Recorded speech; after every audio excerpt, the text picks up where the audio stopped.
Hi viewers, welcome to my channel Rakul stories.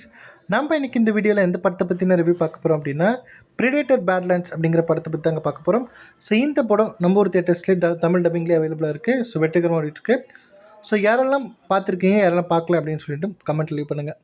So இந்த படத்தோட one line story என்னென்னு பார்த்தீங்க அப்படின்னா, யோஜா பிரைமல் அப்படின்னு சொல்லிட்டு ஒரு கிரகத்தை காமிக்கிறாங்க. அந்த கிரகத்தில் பார்த்திங்க அப்படின்னா ஒரு பிரிடேட்டர் கும்பல் ஒரு இனம் வாழ்ந்துக்கிட்டு இருக்காங்க. ஸோ அந்த இனத்தோட தலைவராக பார்த்திங்க அப்படின்னா நம்ம ஹீரோ ப்ரெடேட்டரோட அப்பா தான் இருக்கார். ஸோ அவர் எந்த மாதிரியான கேரக்டர் பார்த்திங்க அப்படின்னா, நம்ம ஹீரோவை கண்டா சுத்தமாக பிடிக்கல அவருக்கு. ஏன் அப்படின்னா, இவர் ரொம்ப வீக்காக இருக்கார், எதுக்குமே லேக் இல்லை அப்படின்னு சொல்லிட்டு அந்த தலைவர் ப்ரெடேட்டர் இவருடைய அப்பா நினைக்கிறாரு. ஸோ அதனால் என்ன பண்ணுறாரு அப்படின்னா, தன்னுடைய பெரிய பையன்கிட்ட, அதாவது இவருடைய அண்ணன்கிட்டே சொல்லி இவரை போட்டு தள்ளணும் அப்படின்னு சொல்லிடுறாரு. பட் இவருடைய அண்ணனுக்கு பார்த்திங்க அப்படின்னா, நான் தம்பியை கொலை பண்ணணுமா, தம்பி பாவம், இவனை எப்படியாச்சும் நம்ம தப்பிக்க வைக்கணும் அப்படின்னு சொல்லி முயற்சி பண்ணி ஜின்னா அப்படிங்கிற அந்த பிளானட்டுக்கு போய் அனுப்பிச்சிடுறாரு. ஸோ முன்னாடியே பார்த்திங்க அப்படின்னா, அந்த தலைவர் ப்ரெடேட்டர் சொல்லியிருக்கோம், நீ எல்லாம் ஒரு தலைவனா, நீ எல்லாம் ஒரு ஆளா, ஜின்னா அப்படிங்கிற ஒரு பிளானட் இருக்குது. ஸோ அந்த பிளானட்லேருந்து தலிஷ்க் அப்படின்னு சொல்லப்படக்கூடிய ஒரு ப்ரெடேட்டர் இனம் இருக்குது. ஸோ அந்த இனத்துக்கு கூட யார் சண்டை போட்டு ஜெயிக்கிறாங்களோ, அந்த இனத்தில் இருக்கக்கூடிய அந்த ப்ரெடேட்டர் யாரை கொள்கிறாங்களோ, ஸோ அவங்க தான் உண்மையான வீரன், அவங்க தான் உண்மையான தலைவன். ஸோ நீ எல்லாம் அதுக்கெல்லாம் சரிப்பட்டே வரமாட்டேன், ஸோ நீ எல்லாம் வேலைக்கு மாட்டேன், தலைவன் கிடையாது, ப்ரெடேட்டர் இனத்துக்கிட்டே நீ சேர்றதுக்கான எந்த ஒரு தகுதியும் இல்லை அப்படிங்கிற மாதிரி நம்ம ஹீரோ ரொம்ப தப்பாக பேசிடுறாரு. அது மட்டும் இல்லாமல் இவரை கொலை பண்ணணும் அப்படின்னு சொல்லிட்டு தன்னுடைய சொந்த அண்ணன்கிட்டே ஆர்டர் கொடுத்துட்டார். பட் அந்த அண்ணன் தான் பார்த்திங்க அப்படின்னா மனசு இல்லாமல் அந்த நம்ம ஹீரோ ப்ரெடேட்டர், அவர் பேர் டெட்.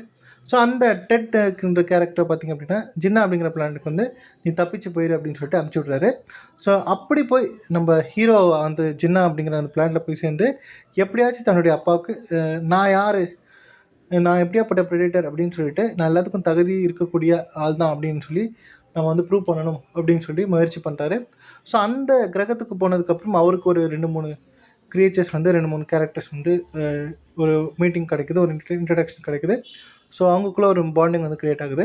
ஸோ அதுக்கப்புறம் அவங்க ஒரு எதிர்பார்க்கக்கூடிய பல விஷயங்கள் அவர் எதிர்பாராத விஷயங்கள் பல நடக்குது. ஸோ ஒரு பயங்கரமான ஒரு கிரகத்துக்குள்ளே போயிடுறாரு. ஸோ அங்கே நின்னா ஆபத்து, உக்காந்தா ஆபத்து, எழுந்த ஆபத்துன்னு சொல்லிட்டு ஒரு சின்ன புல்லுலேருந்து புலி வரைக்கும் பார்த்திங்கன்னா எல்லா மிருகங்களும் பார்த்திங்கன்னா ரொம்ப வித்தியாசமாக காமிச்சிருக்காங்க. ஸோ எல்லாமே ஒரு ஆபத்தான விஷயங்களாக இருக்குது. ஒரு கட்டத்துக்கு அப்புறம் அவர் எப்படி அதை பழகிக்கிட்டாரு, தனக்கு சாதகமாக எப்படி அந்த ப்ரெடேட்டர் அந்த டெட் அப்படிங்கிற அந்த ப்ரெடேட்டர் அதை ஏற்றுக்கிட்டு தனக்கு சாதகமாக அதை யூஸ் பண்ணிக்கிட்டு எப்படி அதுலேருந்து வெளியே வந்துச்சு அப்படிங்கிறது அந்த படத்தோட மீதி கதை. ஸோ என்னை பொறுத்த வரைக்கும் பார்த்திங்க அப்படின்னா டெக்னிக்கலாக மிரட்டி விட்ருக்காங்க அப்படின்னு தான் சொல்வேன். பொதுவாக இந்த ப்ரெடேட்டர் அப்படிங்கிற இந்த விஷயம் வந்துச்சு அப்படின்னா, ஒன்று பூமியில் இறங்கி பூமியில் இருக்கக்கூடிய மனிதர் கூட சண்டை போடும், மனுஷன் கூட சண்டை போடும். ஸோ ஹியூமன்ஸ்க்கும் ப்ரெடேட்டர்ஸ்க்கும் சண்டை வரும், அப்படின்னா ஹியூமன்ஸ்க்கும் ஏலியன்ஸ்க்கும் சண்டை வரும். பட் ஃபர்ஸ்ட் டைம் பார்த்திங்க அப்படின்னா ஒரு ப்ரெடேட்டரோட பாயிண்ட் ஆஃப் வியூவில் இருந்து இந்த கதையை ஆரம்பிச்சிருக்காங்க. ஸோ ப்ரெடேட்டருக்கும் ஒரு பேக் ஸ்டோரி இருக்குது, ஸோ அதுக்குமே ஒரு விஷயம் இருக்குது, ஸோ அதுக்கு ஒரு பர்பஸ் இருக்குது, அது தன்னை ப்ரூவ் பண்ணுறதுக்காக ஒரு ஃபைட் பண்ணுது, தன்னோட இனத்துக்கு கூட சண்டை போடுது அப்படிங்கிறதுக்கு ஒரு ஸ்டோரி க்ரியேட் பண்ணியிருக்காரு இந்த படத்தோட டேரக்டர். ஸோ சூப்பராகவே இருக்குது, விஷுவலாக சூப்பராக மிரட்டி விட்ருக்காங்க அப்படின்னு தான் சொல்லணும். ஸோ அந்த கிரகமாக இருக்கட்டும், அந்த செட்டப் பண்ணக்கூடிய அந்த மிருகங்கள் பார்த்திங்க அப்படின்னா சூப்பராக இருக்குது. இதெல்லாம் எப்படி யோசிச்சிருப்பாங்க அப்படின்னு சொல்லி பார்த்திங்க அப்படின்னா ரொம்பவே ஒரு வியப்பாக இருக்குது. ஸோ அந்தளவுக்கு சூப்பராகவே இருக்குது. எல்லா மிருகங்களாக இருக்கட்டும், எல்லா விஷயங்களும் இருக்கட்டும், டெக்னிக்கலாக மியூசிக்காக இருக்கட்டும், பேக்ரவுண்ட் ஸ்கோரிங்காக இருக்கட்டும், சிஜிஐ, எஸ்எஃப்எக்ஸ், விஎஃப்எக்ஸ், அப்புறம் எடிட்டிங், சினிமாட்டோகிராஃபி, எல்லா டெக்னிக்கல் ஆஸ்பெக்ட்ஸில் எல்லா விஷயங்களும் பார்த்திங்கன்னா திருக்கி விட்ருக்காங்க. ஸோ ஹாலிவுட் படம்னா ஹாலிவுட் படம் தான்டா அப்படிங்கிற மாதிரி நமக்கு தோண ஆரம்பிச்சிடும் இந்த படத்தை பார்க்கும்போது.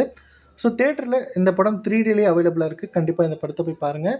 ஸோ இன்னுமே சூப்பராக இருக்குது அப்படின்னே சொல்லலாம். கண்டிப்பாக இந்த படம் உங்களுக்கு எல்லாருக்குமே பிடிக்க ரொம்பவே வாய்ப்பு அதிகமாக இருக்குது. இதுக்கு முன்னாடி இந்த ப்ரெடேட்டர்ஸ் ஃப்ரான்ச்சைஸ், அதாவது ப்ரெடேட்டர்ஸ் படத்தை பார்த்துட்டு இந்த படத்தை பார்க்கலாமா, இல்லை இந்த படத்தை டைரெக்டாக பார்க்கலாமா அப்படின்னு கேட்டிங்கன்னா, கண்டிப்பாக இந்த படத்தை ஒரு ஸ்டாண்டர்லோன் படமாக நீங்கள் பார்க்கலாம். ஸோ எந்த ஒரு கன்ஃபியூஷனுமே இருக்காது, ரொம்ப ஃப்ரெஷ்ஷாக இருக்குது ஸ்டோரி. இதுக்கு முந்தின ஃப்ரான்ச்சைஸி மாதிரி இல்லாமல், இதுக்கு முந்தின பாகங்கள் இல்லாமல், ஸோ இந்த படம் ஒரு சூப்பரான ஒரு படமாகவே இருக்குது. கண்டிப்பாக நீங்கள் தனியாகவே இந்த படத்தை பார்க்கலாம். ஸோ எனக்கு இன்னமும் ஆச்சரியம் கொடுக்குறது என்ன அப்படின்னா, இந்த படத்தோட விஷுவல்ஸ் தான் அந்தளவுக்கு சூப்பராக டெக்னிக்கலாக யோசித்து இது இந்த டீம் எப்படி யோசிச்சிருப்பாங்க, ஸோ எந்தளவுக்கு இந்த மாதிரி எப்படி இதெல்லாம் யோசிக்க முடியுது? எப்போவுமே அந்த ஒரு வியப்பை வந்து கொடுத்துட்டே இருக்கேன் Hollywood cinema. So world cinema is world cinema always. So especially இந்த ஹாலிவுட் மூவிஸ் பார்த்திங்க அப்படின்னா சூப்பராக பண்ணியிருக்காங்க. ஸோ தெறிக்க விட்டாங்க அப்படின்னு தான் சொல்லலாம்.